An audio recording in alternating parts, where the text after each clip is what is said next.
So I meditate a lot, and I find that the more I meditate, the less my brain starts charging up with thoughts and voices. So voices are just neurons firing up and relaying sound off your eardrum. But the more I meditate, the more I don't have any voice at all. It's really amazing. Like the more you do it, the more there's no voice. And if you don't meditate, voices, thoughts kick in and come from all directions. So it's not even that it's your own thoughts you're thinking about.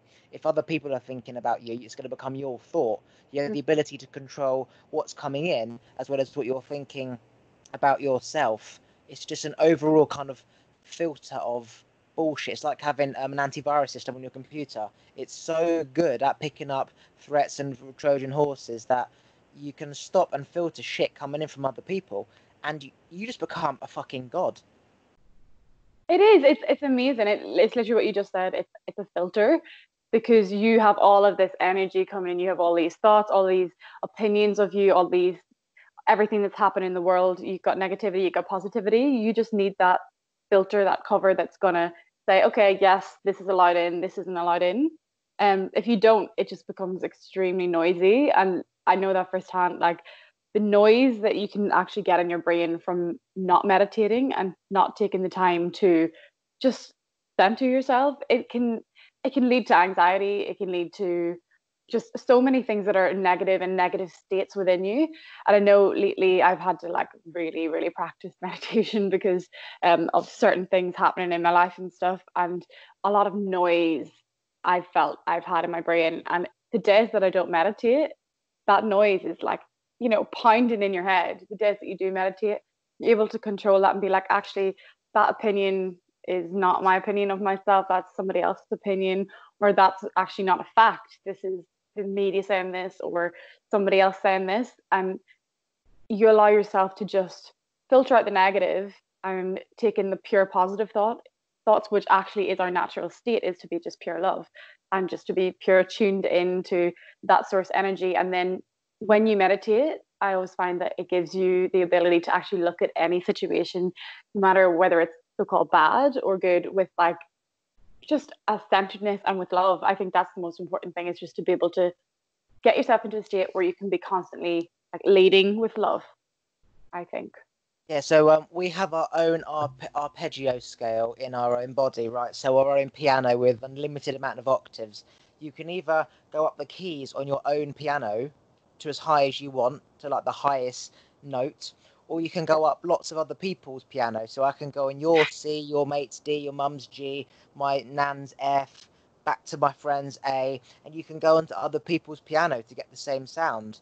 So that's the same as listening to the thoughts from other people versus the thoughts of your own, because it's all just sound and the brain absorbs it.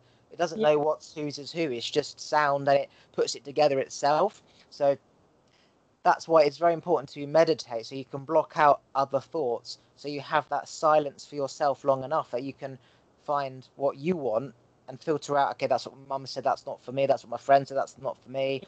You need that silence long enough for your brain to realize, okay, I haven't got a piano right now because no one else is around me. I'm gonna have to go up my own piano, and then you start going up your own scales and yeah, working out shit. Like when I go on a midnight walk and I meditate, I could just be going on a midnight walk, meditating for ages, laying up at the stars on a bench for half an hour, and all of a sudden something will come to me at like the very last minute, and then I just suddenly go, and then that's what I know I have to execute tomorrow.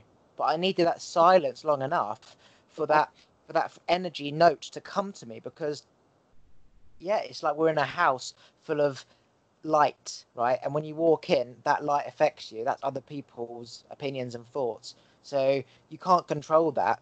Meditating is like going out the house rather than trying mm, to spend time telling everyone to turn the lights off. Like the lights are always going to be on. Everywhere you go is going to be people, thoughts and opinions, influence, bosses, companies saying this is and this. So you have to just leave the house, get away from the light. It's exactly. always going to be there.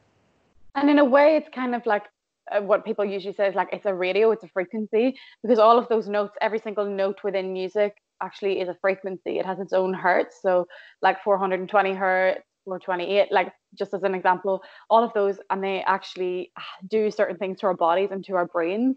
And it's actually like proven, like medically as well. They use sound, they use light, and just having the awareness that like what you said is other people's thoughts are there, and just because they're not being said out loud doesn't necessarily mean you can't pick up on them, because those are frequencies and thoughts are frequencies, and therefore those frequencies are coming at you all the time. So you need to build your frequency so high through meditation and through breathing techniques.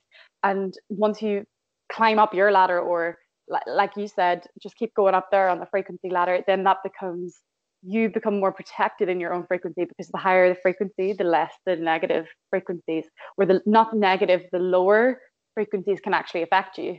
So I think just having that awareness that, it is like music, it's like the notes.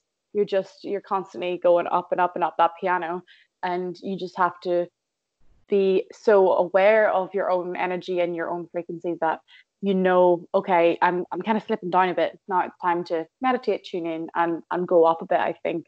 But I just think the awareness of meditation it's kind of, I don't think enough people know about it, and I know it's coming into play more, and within schools and stuff like that. But I feel like it should be like the main part of our day, the main part of a child's life, because there's lots of anger. Like, I've worked in classrooms before, and anxiety with kids as well, if they just had that time to just meditate and know themselves. Because I find a lot of people are uncomfortable just being with their own silence. Like, I have friends, I know there's times where I've done it myself, where if there's silence and you feel the need to fill the space, you'll just grab your phone, you'll go do something, instead of just sitting there and be like, okay, let me be with my thoughts right now.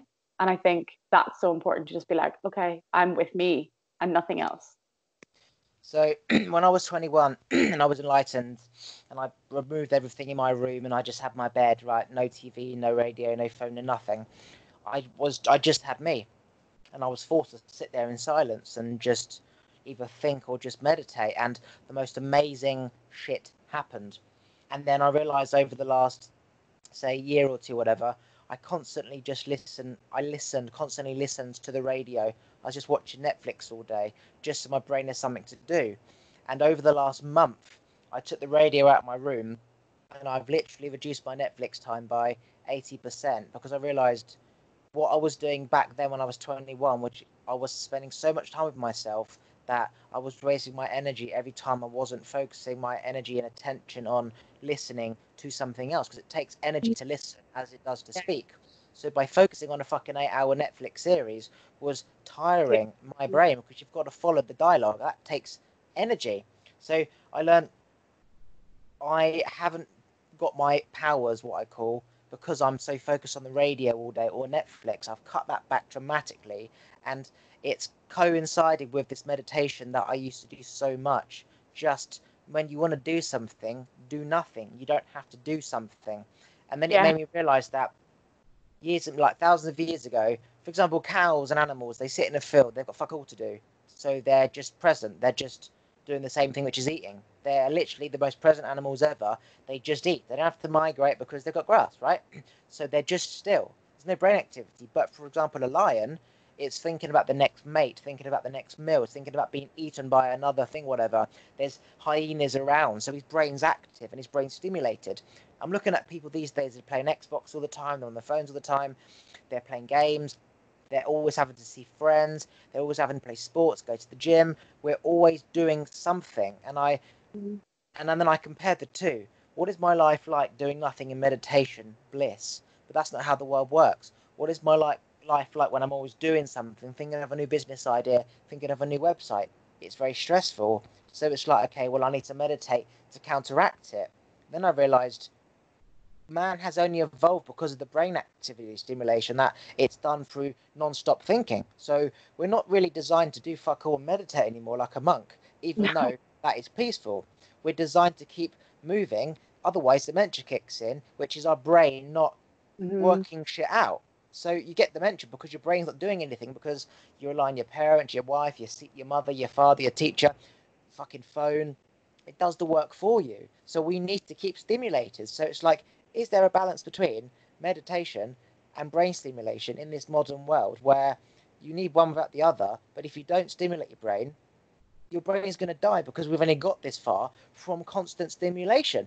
And it's like there's no right or wrong answer. You just have to go with feeling. Yeah, well, I think that's the nature of humans. We're all, like you said, we're always constantly moving forward, and that is just how we are and how our brain is tuned to be because we've got fight or flight. But then we also have this other part of our brain that allows us to go into like gamma and like build up on the kind of frequency waves and the different brain states. So I think it's finding that balance, is exactly what you said. You know, we need to start off our day or find the time, a particular time in the day where we say, okay, now I'm going to meditate and this is going to be how I start my day, how I end my day. Like taking time for things like gratitude. Just even if your meditation is just sitting there for 5 minutes and breathing, it's better than not doing any at all. And I think that's so important, as you say, to counteract what else you're going to be doing throughout the day. For example, in London, you can get up in the morning, just get onto the tube, and already you're stressed, like just from the chaos. Whereas you get up and you meditate and you just like center your energy and be like, whew, you can feel a change already when you step out in there because you're already calm within yourself and protecting your own energy. And I think that really, really helps to stop that kind of chaotic thing going on throughout the day, because once one thing happens, it's like a bit of a chain. It's like a knock-on effect. If a negative thing happens, then people are like, oh, today was a crap day, or and then it just keeps getting worse and worse. Whereas if you meditate and you keep that stillness in place maybe at the start of your day, then that allows the rest of your day to be calm. But even more so, I think in general we do need to take more time to be present. I feel like we just we're always doing stuff, which is great. Like I'm a big one for action taking, but I think we still need to be like, okay, for this, like the 2 hours before bed, I'm not going to touch my phone. I don't need to touch my phone. I don't need to see anybody outside of here, because one of the things as well that I noticed as well is like, when you're with your friends and like people are like, say you're out for dinner or something and people are on their phone texting another friend, it's so pointless because you're not being present with the people that you're with. You're with friends, texting more friends, and it's a constant cycle of that. And I think it's just important just to be with the people and the environment that you're with. What I've noticed, what I've noticed, right, is when I go out with people, specifically people who say I don't really know that well, I don't use my phone. I've noticed that they mimic me. They don't use their phone. Their phone's Yeah, pinging because I've not gone for my phone. They will feel rude if they get their if you're on phone there. out. So literally, Yeah. they go a whole day and I do not see them even check their phone because I've not checked my phone. And it's funny because if I did check my phone, they would then check their phone. Speaking about, I don't believe addiction. I believe addiction is not the thing you're addicted to. It's the ability to control your nerve compulsions in your brain and then fulfill with them to get that feeling, to then get that feeling again. For example, people who smoke cigarettes, people who eat crisps, people who watch porn, people who whatever. There's people who can literally just stop like that, the same Yeah. substance. People who can, I think we spoke about this last actually. People who can't say no, and it all comes down to if you think about something and give your brain that reward, it's going to go, okay, well, if I think about it, I'm going to get the reward again. And so you keep Yeah. thinking about it, you keep giving yourself the reward, and the more you do it, it's this vicious circle. And I used to eat a load of crisps. That's because every time I walk past the crisp drawer, my thoughts triggered crisps, and so I know it will stay in my head until I eat crisps, to the point where I'd eat Mm. like 5 a day. So over the last, say, 4 months, I told my mum, do not buy crisps, and I've gone months and months and months without eating crisps. My phone. I now put my phone in my podcast room rather than my bedroom, because if it's in my bedroom and I'm lying down, it's so easy just to grab it. If I've got to Yeah. go up, walk around the corridor to get my phone, it becomes a bit Yeah. of an effort. So you think, fuck it.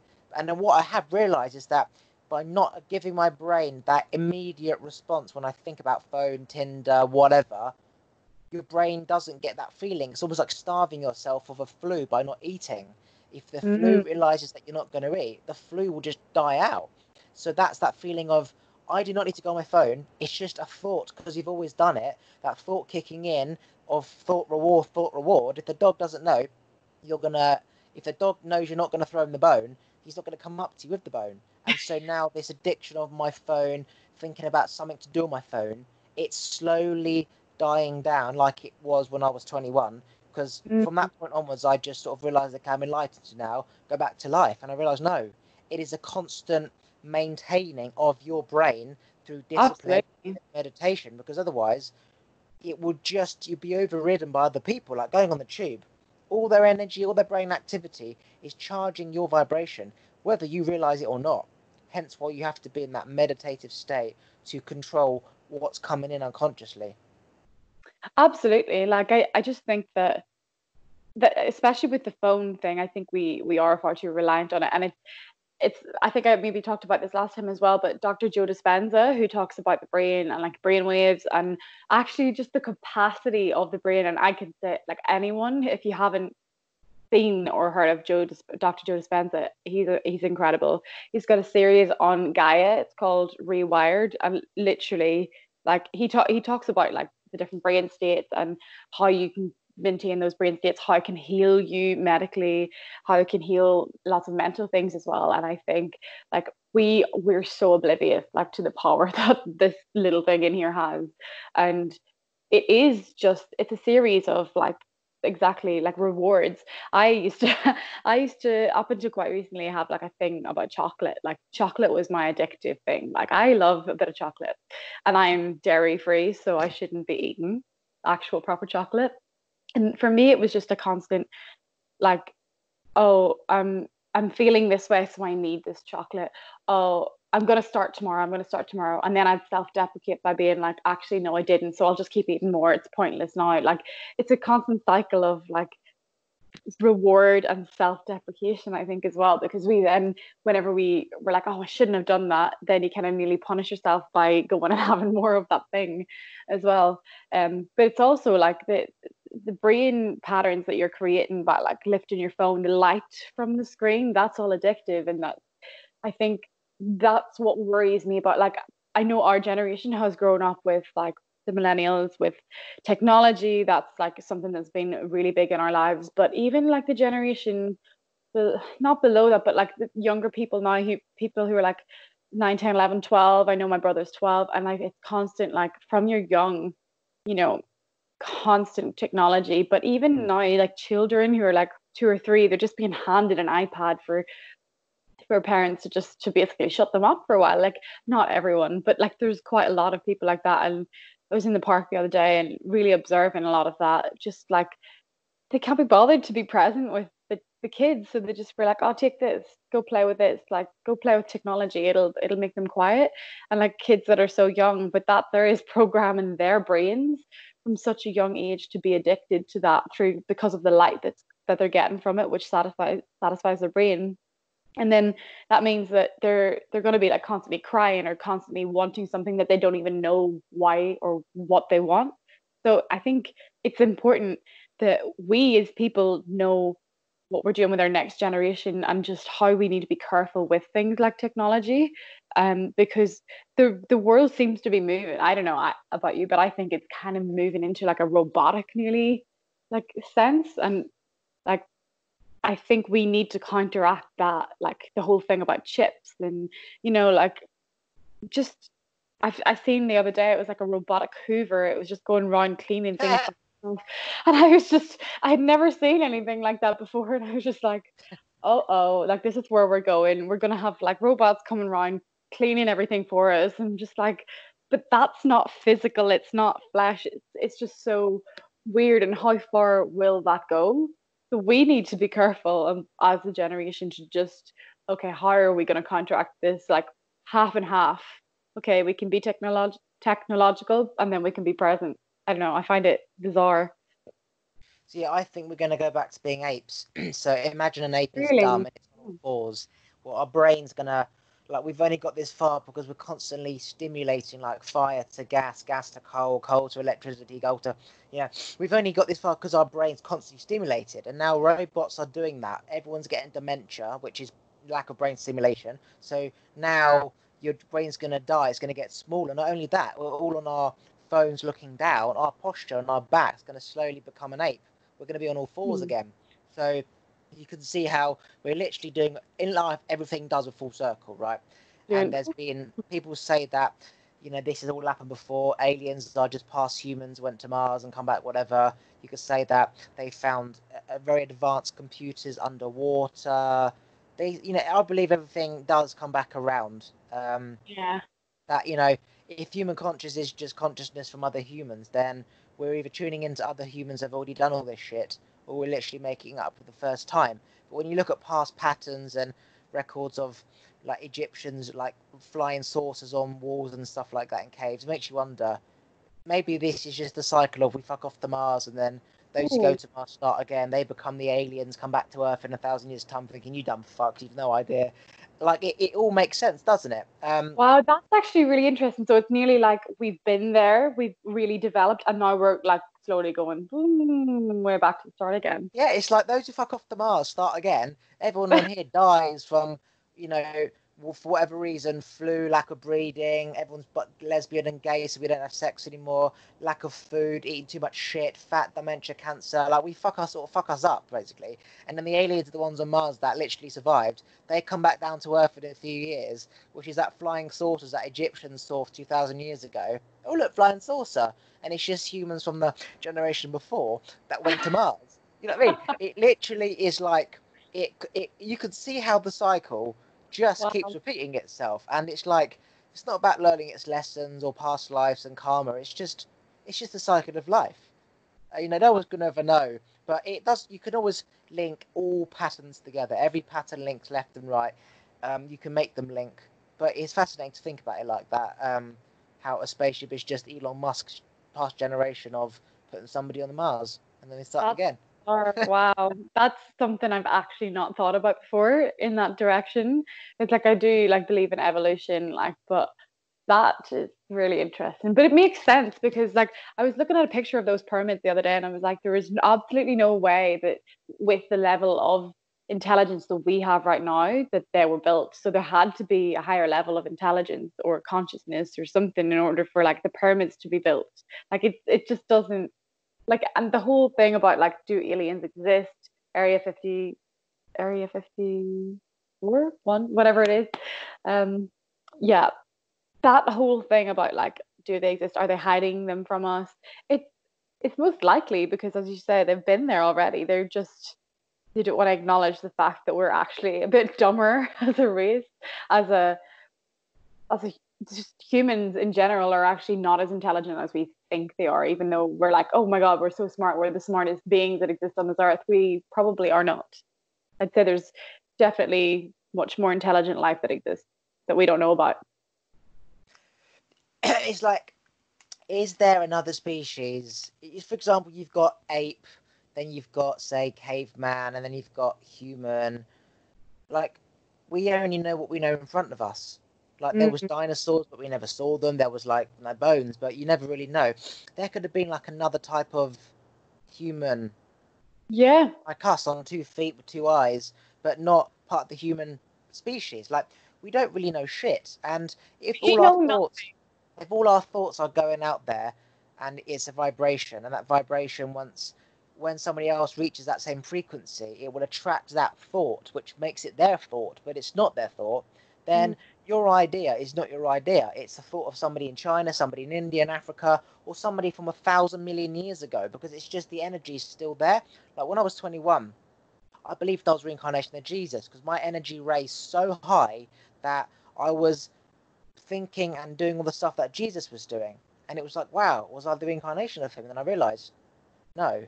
But what I could have been is tuning into his thoughts and frequencies because my energy was so high that it mm, was higher than everyone else's, that his energy was higher than everyone else's. So he was on the highest frequency. Once somebody matches that frequency, which I yeah. did, I tuned in and picked up all of his thoughts. So the Bible just came into my body.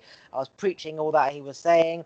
And then a few months later, my awareness raised even more. And it wasn't like, and I didn't feel like I was him anymore because my knowledge increased. So I had his knowledge, but then other modern knowledge. So Bob Proctor knowledge and Bruce Lipstein knowledge. So it Mm, was like, maybe it wasn't him.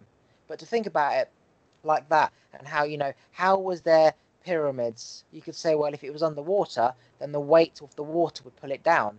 Otherwise, there's no way to lift a rock like that. Okay, so that's cool. But what if, like, we have learned through machinery and then in thousands of years' time, people do the same thing with the understanding of machinery, and then you Mm. go back in time and you realize maybe the pyramids before wasn't the first time. Maybe there was pyramids before, and so you look at all around the world, Egyptian, Africa, there's pyramids. But how do we know that those pyramids are all built at the same time? Who knows that underwater right now, the Antarctic, there could have been pyramids from the generation before, and that they learned through the generation before how to do it. Wow, that's deep, and it's, I feel like what you're talking about there about tuning into different, people's thoughts, different people's frequencies. I think that kind of ties in a bit with like the law of attraction and kind of like because we're That is the talking, law of attraction, yeah. yeah, like we're we're just it's like up here is like space, right? There's just all these thoughts, all these frequencies. And now down here on Earth, we have all these artists, we have all these, like, we've got singers, actors, we've got speakers, we've got business people coming up with business ideas, but it's not like their ideas, exactly what you say. They're just people vessels who are ready to pick up those ideas. So that idea could go to anyone, they just happen to be the one that is attracting that idea, and therefore they get this new bright business idea, they get these amazing song lyrics, these poetry, where it's all downloading. We're all downloading from like a catalog, basically. Like when you place your order to the universe and you get match the feeling, the frequency. That's the missing ingredient that a lot of people leave out. Is just match that feeling, maintain that feeling, and have certainty, and then that the universe will deliver that. It's exactly the same thing.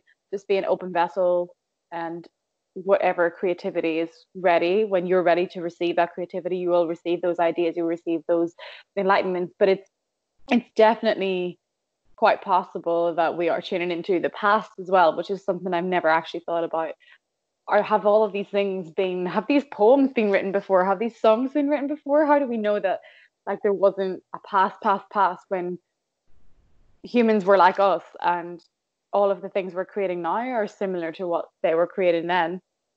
Nobody knows. It's so mind-boggling. But I think the only thing that we actually need to know right now is just presence and love, and tapping in to the law of attraction and knowing how to use that to lead your life in the way that you want to live it. Because I see so many people just do it, going through the motions. Like I was talking about that robotic thing, we're kind of swimming along. And one of the songs that actually puts this out really well, I don't know if you know Katy Perry, Chained to the Rhythm. So it's like dance, dance, dance to the distortion. We're chained to the rhythm. Those sort of some of the lyrics, and it's constantly talking about how we're literally just like zombies, just moving with everything that government or whatever ways of society are telling us to go, and we're just following that. So we're just like dead bodies walking around basically, and we need to wake up and realize, oh, actually, I don't have to do it the way that they said I have to do it. I'd have to do it my way, and we all have that ability. I think sometimes we don't know, or we forget. I remember one time when I was like, say, 18 or whatever, I was going, right, and my curtain pole started to make the same noise. I didn't understand it until years later, but I went, it was a certain note, and I remember trying to make it happen again, and I couldn't. I was going, doo, doo, and then I couldn't do it, and all of a sudden I went, and it started to vibrate at the same sound, the same frequency of what I was doing, right? And looking back, that is the law of attraction. That pole is vibrating in its own way. I don't know, whatever, yeah. That when somebody else makes that same vibration, like two triangles, you ting that one, the other one tings, it will vibrate the same. That Mm. was phenomenal. What was also phenomenal is that when you flush the toilet and the Hoover, it's always in the key of E flat or something like that. So Really? Wow. E flat, I don't think I've researched this, but E flat could be like a secret. Maybe that's the 528 hertz, which is like the vibration that the Earth and everything on the Earth vibrates at. Because if it all comes from the Earth anyway, metal, water, maybe Mm. that E flat is 528. I do not know. That'd be interesting to know. Um, so yeah, like all the thoughts of everyone before, it's just out there. Like this is how I look at the world. We're just a square. It's all energy, all connected. even though Mm. it's like miles and miles apart. But you can like draw. Imagine an A4 piece of paper, and you draw a circle in the middle. You go from one part of the A4 paper to the other. You can go across. That is every single person and every single person's Mm. thoughts has ever gone on the planet. That Earth is in the middle. Just because we're sitting on the Earth now, doesn't mean that it's any different to what's around the Earth. So it just keeps crossing. And if all of our thoughts have come from that same vibration, then it goes back to the same vibration. And anyone who goes on that piece of paper, any animal, any human, will tune into the same thoughts that are already there. Wow. And that's kind of like, you know, it brings you kind of into the whole parallel life thing, different dimensions, like the whole thing of 3D and 5D, and that we're apparently moving into this 5D shift of like love consciousness, and that people are going to awaken soon. There's like lots of talk of that, but yeah, parallel. I think like you kind of make it, it's like a grid, like you say. There's loads of different thoughts and frequencies and places that we can go and tune into. But I always wonder, like, what really fascinates me is like the idea of parallel lives. And I've like, there's a really good podcast I actually listened to, and it's just, there's so much scientific stuff behind the fact that, are we living, are there so many different possibilities to what is going to happen in our lives, like the law of attraction, the balance between like fate and, you know what are we attracting into our lives. I've always found that really intriguing, because yes, we can attract all of these things into our lives, but then are there certain things that are meant to happen and will continue to happen, and that have to happen in our lives? So how much freedom do we actually have with the law of attraction, and what is actually going to happen? Do you not find that, like, I find that really fascinating? Like, we'll never really know if we're living multiple lives when we sleep, or there's multiple outcomes for where we can be. So on the planet, right, the higher the frequency that you are, the more aware you are, the more knowledge you have, the less chance there's going to be someone who also is the same awareness as you, who knows the same knowledge. It's almost like the more you play basketball, the greater you become. As anyone Michael Jordan, right? But for the average person who just goes play basketball and comes home, there's loads of people, right? So there's going to be more people on that lower frequency. Let's just say that people get up for work and they have a coffee and they have a shower and then they have a poo and then they get in the car. There's going to be millions of people doing that same pattern at the same time, just Yeah. because they're at that frequency. So let's just say the lower the frequency, the less energy you have, the more depressed and like just slow, sluggish you are. So you put the kettle on and you forget to turn the switch on. That is all happening. There's many, many, many people doing that same motion at the same time, So because true. your brain power is powered by the energy. So if you've got a lot of energy, then you're a Lamborghini. If you've got not a lot of energy, then you're your 1.1 litre Clio, right? So you know what I mean? So Yeah. there's people doing the same things at the exact same time. That Mm. is the parallel world. That exists. Like, that exists. Like, that exists. There's no way to explain it.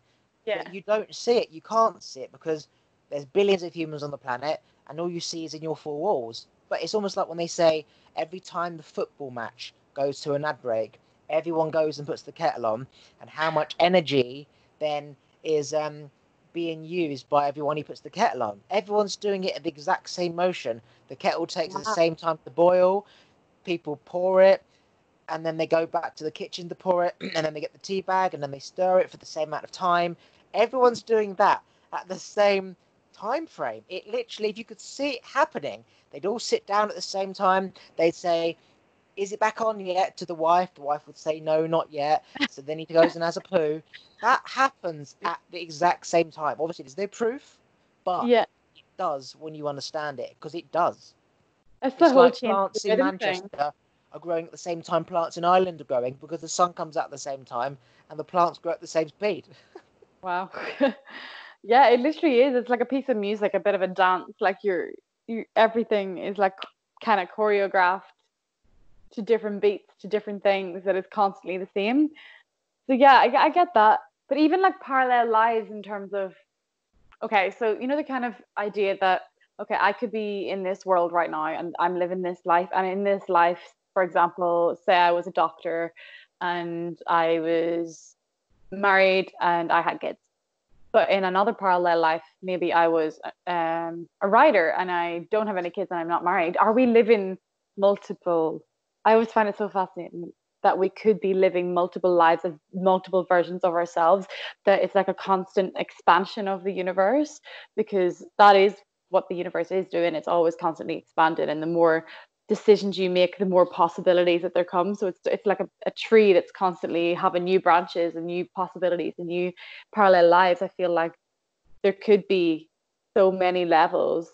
And I always wonder, because there's actually meditations like, oh, change parallel realities, go into a different parallel, and can we shift between those different realities just by tuning our vibration to a higher frequency? And I guess it's an answer that we'll never know. We just have to keep on maintaining that frequency and thinking. I guess it ties in with the law of attraction though at the same time, because it's, it's all about putting the thoughts out there that you want, and then you get those things back. So in a sense, that is you changing your parallel, if that is what you believe, because you're getting the things that you want and that you prefer into your life.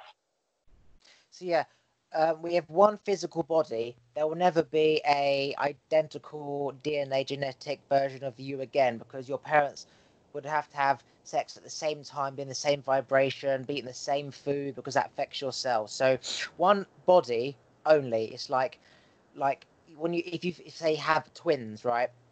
They look the same, but they're not identical 100% of the same. Like, this is the banana, that's a banana. Like, every banana's, it's not the same, right? So the parallel lives. Let's just say that your consciousness, your thoughts are made up of your mother and your father's thoughts, made up of their parents' thoughts and their parents' thoughts and their parents' thoughts, right? And so back then, your great great great grandmother was a carpenter, then she was a painter, and then their mother was a cleaner, and then a cleaner was a key cutter, and then a carpenter, and so now you're a painter, and then you're a singer. Imagine that the vibration you are on now is made up of vibrations of the past. It's like me and the Jesus thing. Yeah. Was I Jesus? And then I realized no, because he was a physical person, a body at that time. I can't be like merged into him. But what I do know, for example, is that the spirit lies on.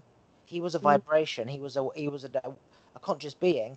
When he died, his spirit will still be there. And as a magnet, once somebody reaches that level of vibration, which I believe I was the first because of my level of awareness at my age, that I was, I reached that vibration, and his energy spirit, like two magnets, came into one. Okay, it was still there, but it was also here as well, because it's multidimensional, right? And then I became that vibration, and I became his thoughts. So it's like saying, well, say Jesus was a carpenter.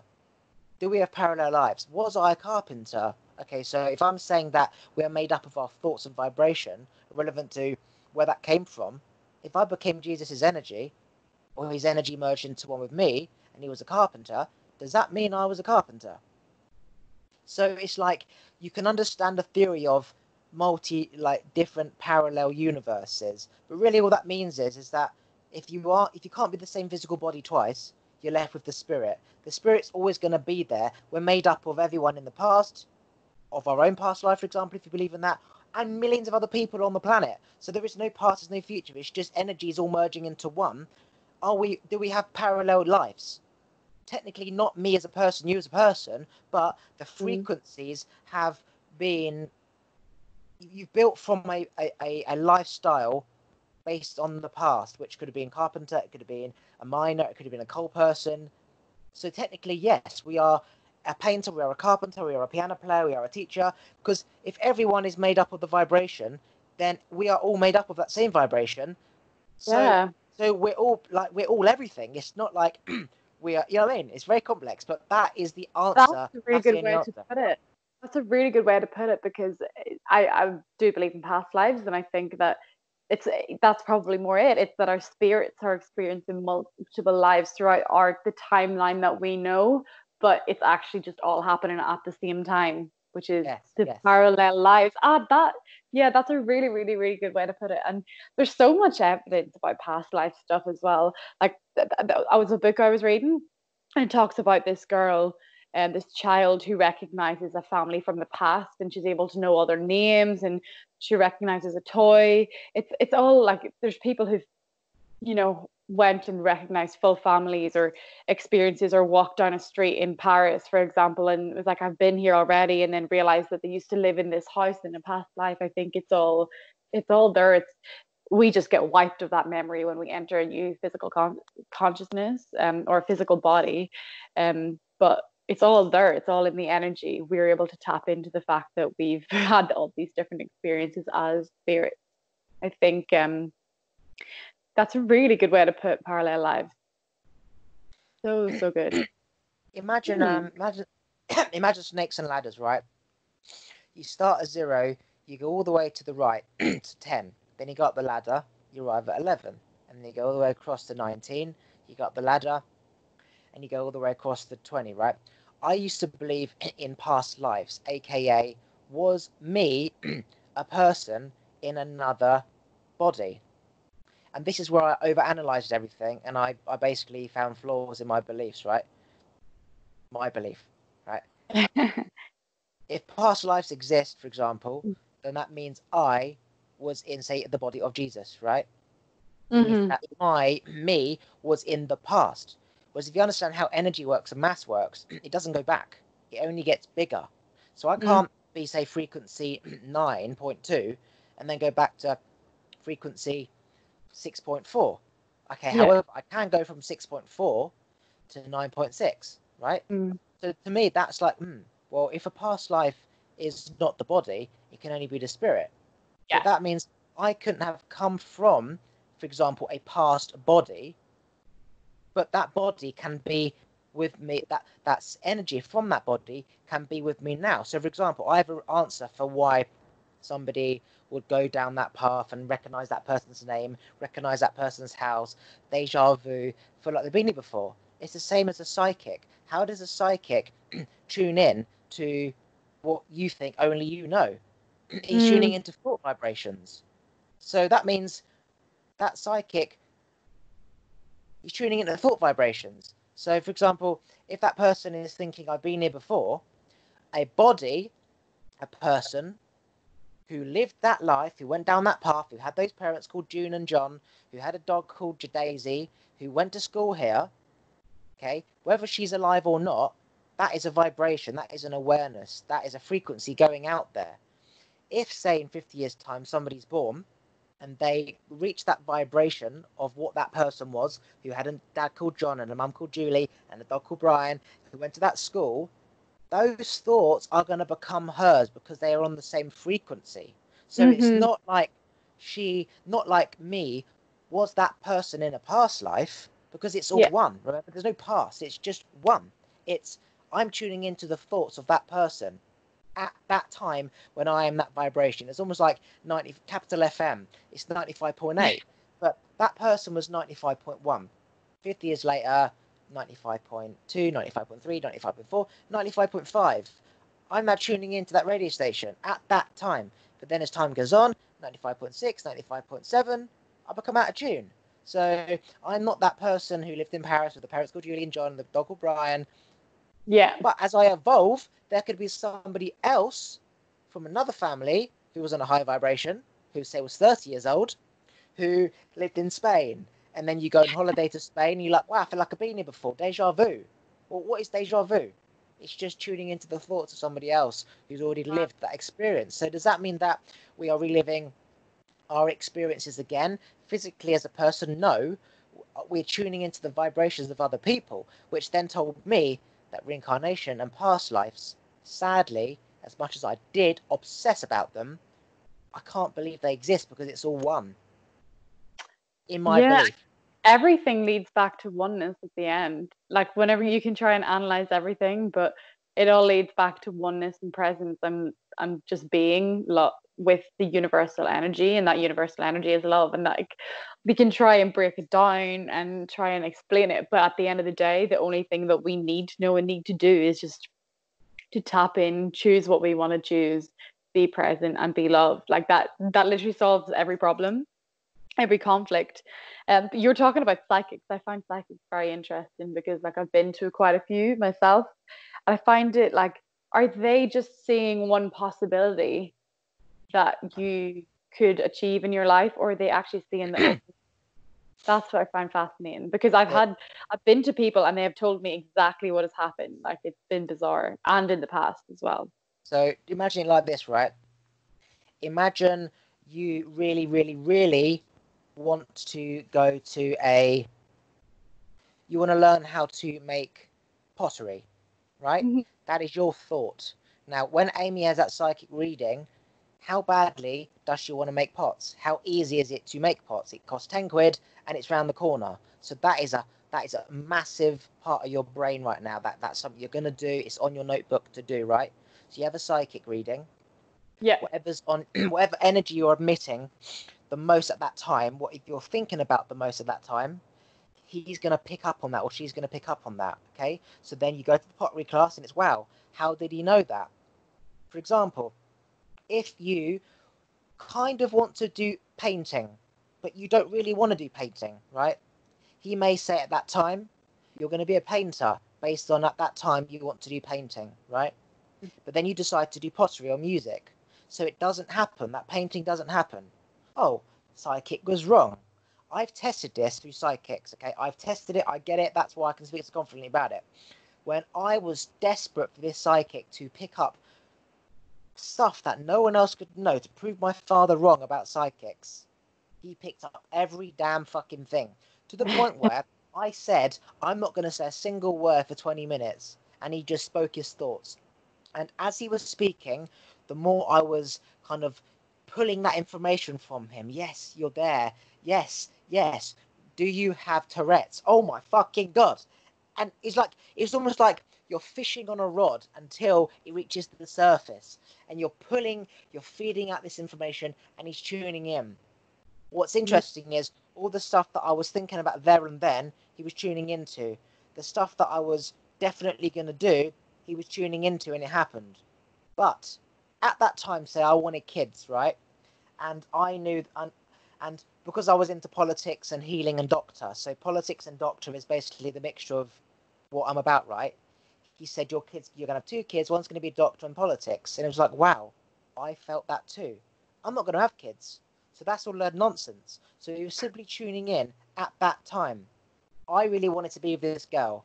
He was tuning in that this is the girl for you because I was believing it was. I made a choice not to be with that person because I was enlightened. So that doesn't exist. So technically he was right 100%, but he was wrong 100%.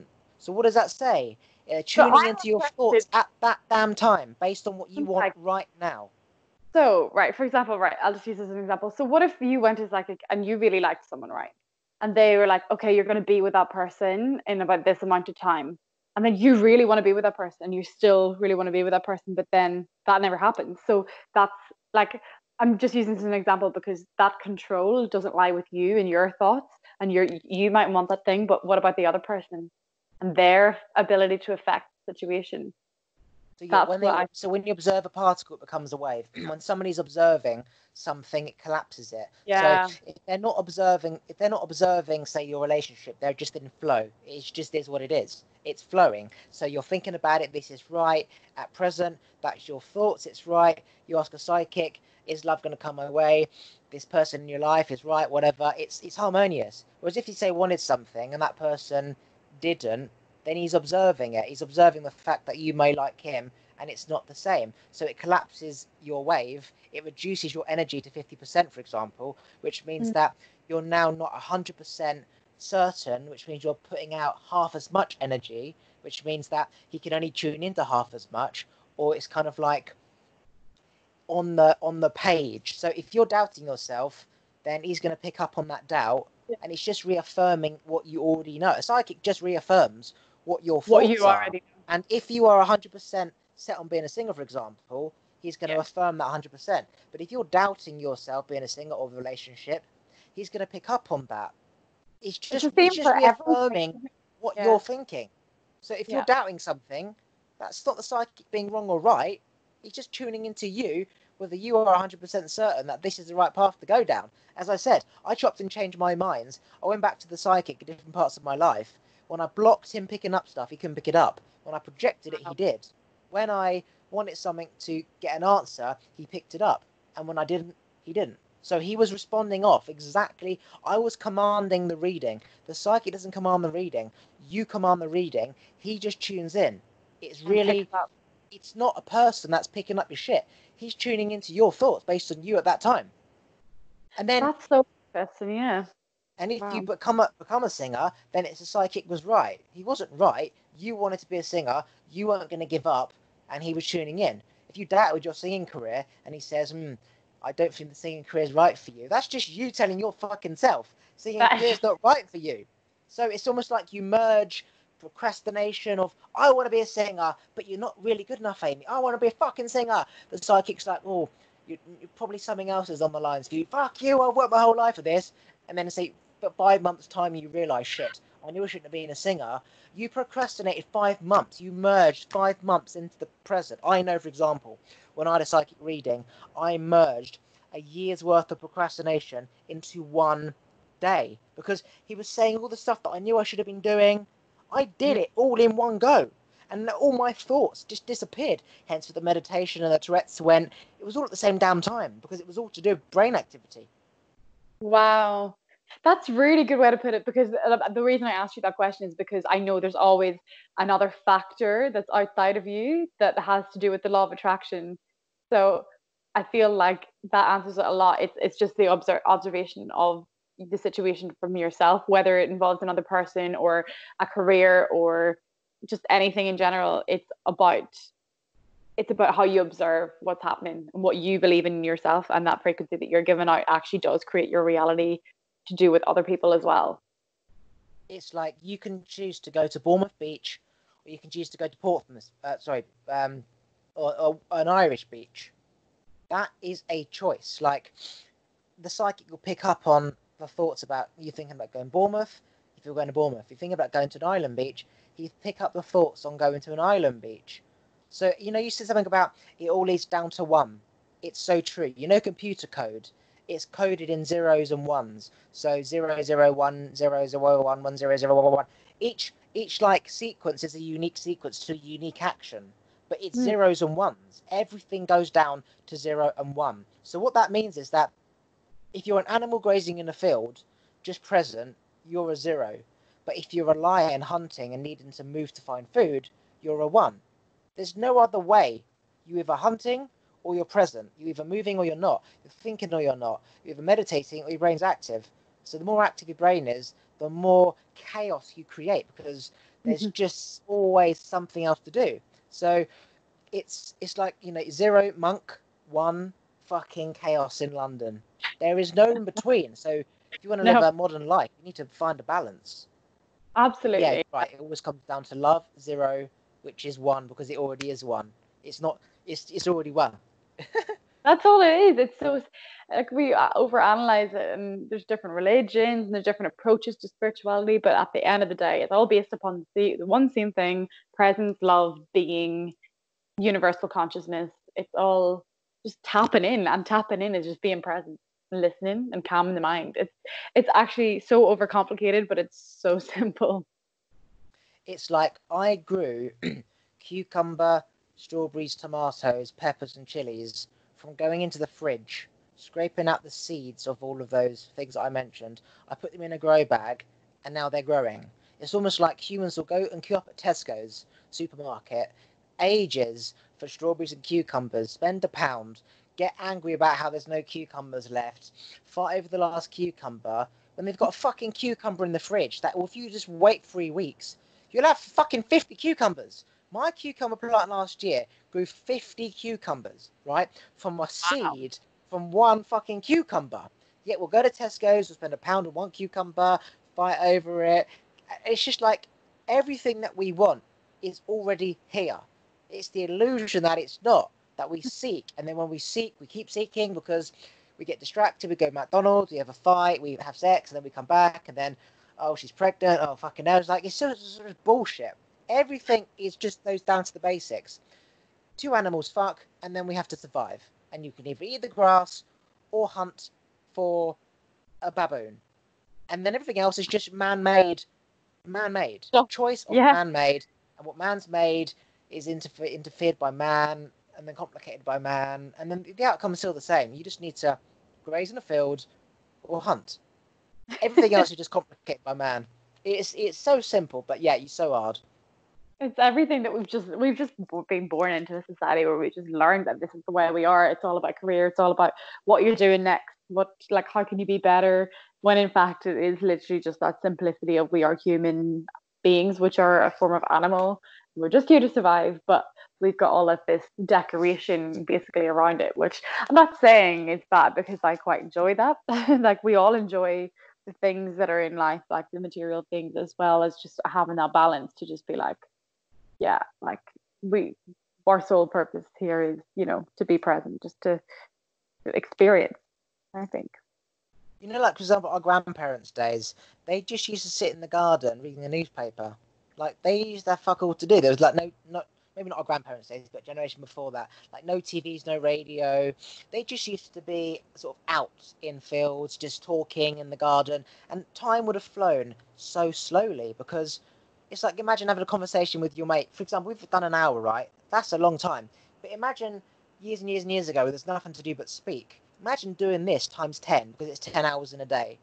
Time Wow. would go so slow. And the reason why time goes so quick is because our brains are constantly stimulated. Think about Yeah. how quickly you could finish a Netflix series.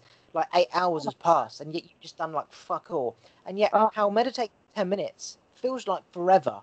yeah. Time is going quick because our brains are constantly gripped on something to do. Our brains are Time, who perceives the time. Absolutely. Our brain tells us how fast or slow we're going, depending on like what we're doing. Like the more you slow down the brain, the more time slows down. The more you're like crazy brain, the more time actually is fast. So it leads back to the whole thing of like how we perceive time. Time is just perceived by the actions that you're doing.